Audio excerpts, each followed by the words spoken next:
Hey everybody, what I'm going to do today is I'm going to take and give a slight demonstration on the usage of a fire piston, do a brief description of some tenders that's very good to use, both natural and man-made, and then we're going to do a slight demonstration of how it works and blow it into flames so you can see all that.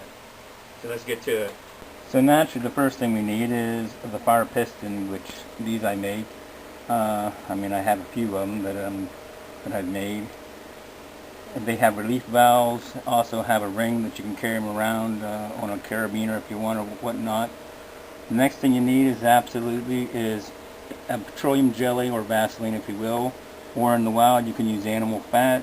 It's to lubricate the O-rings, make everything seal up a lot tighter for compression. The first man-made tender would be char cloth. I use wash rags, which I got that from Thanks Greer Wolf or Justin Wolf from Wolf Customs. He's also on YouTube. You can check out his videos. He's got some very good videos.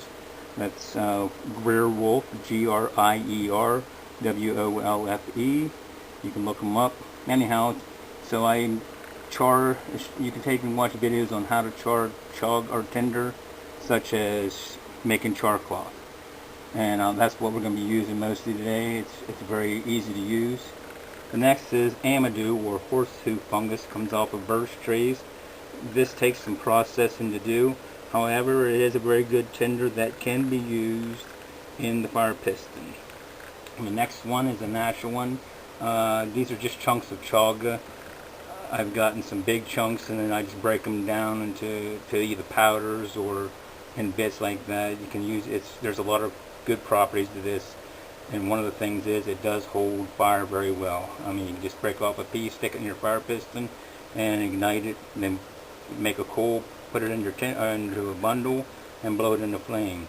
And the last is milkweed ovum. It's the little tiny piece where all the fluffy seeds are at. There's one strip in there that after all the seeds are gone, once in the fall or early spring, you can find them. They're all dried out, and I pick a bunch and put them in a container like right here. So those are the tenders. So here we go for the demonstration. So the first thing we want to do is there's a relief valve on the bottom. It just unscrews. What that does, that allows for the extraction of the piston itself. If you have this closed up and pull on it, it goes right back in because of the compression. You'll hear it pop, and you can't get it to go back in unless you release the valve. And of course that's the way we want it. We want it so it's closed down now. Opened it up and got it out. Then we'll take some Vaseline, just a little tiny bit. You don't need a whole lot of this, just enough to stick on here and run it up and down. So what you want to do is get that O-ring really nice and lubricated, and the shaft a little bit, and that's about all you need. Then you can take the big chunk and tear off little pieces. You just need enough to take and fit in the hole, like so. Leave it up, sticking up a little tiny bit, because this stuff wants to stay fluffy, and then it works real well. Like I said, you do the same thing with the other tenders, the chaga, the amadou, or the milkweed ovum. Just take and break off a little piece, stick it in there, and bang, you got it. So now what you want to do is you want to start sticking that in there. Have yourself a knife or something to pick the coal out with.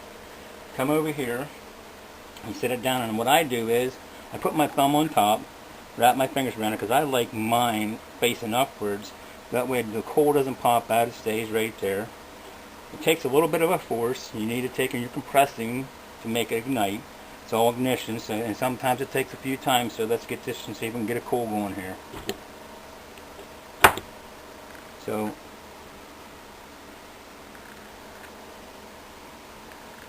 if you can see, it took 2 shots. Sometimes that happens, it just builds up heat, and then the next time it lights. We got ourselves a coal going. We want to take it out.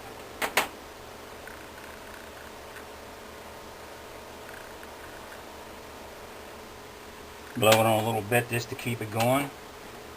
Stick it in your tinder bundle, which I'm using jute nesting material,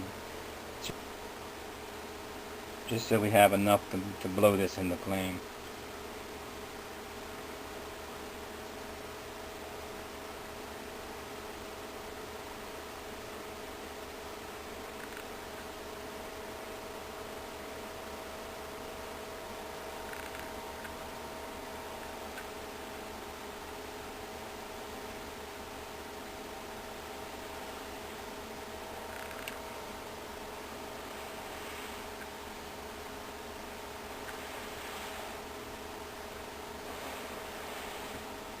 There's the flame. And then once you get it in the flame like that, then you can go ahead, put it under your fire, under your sticks, twigs, leaves, and you get yourself a fire there going.